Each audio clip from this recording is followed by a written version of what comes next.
Hello বন্ধুরা, দেখো আজ আমি পেঁপের তরকারি রেসিপি নিয়ে চলে এসেছি।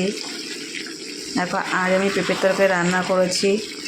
প্রথমে পেঁপেগুলোকে সুন্দর করে কেটে নিয়েছি, আলুটাকে কেটে নিয়েছি, নিয়ে কড়াইতে একটু তেল দিয়ে তেলের উপরে জিরে, তেজপাতা, কাঁচা লঙ্কা ফোড়ন দিয়ে পেঁপে আলুটাকে দিয়ে দিয়েছি। দিয়ে দেওয়ার পর ওতে একটু লবণ, হলুদ, একটু মিষ্টি, একটু জিরের গুঁড়ো, একটু ধনের গুঁড়ো দিয়ে ভালো করে কষা করে নিয়ে জল দিয়ে দেখো সুন্দর করে রান্না করছি।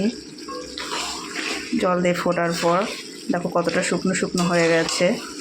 দেখো পেঁপেটা আমার প্রায় রেডি হয়ে গেছে। একটু গরম মশলা দিয়ে আমি নামিয়ে দিচ্ছি। দেখো তোমরা এইভাবে যদি রান্না করে খাও দেখবে খুবই টেস্টি লাগবে।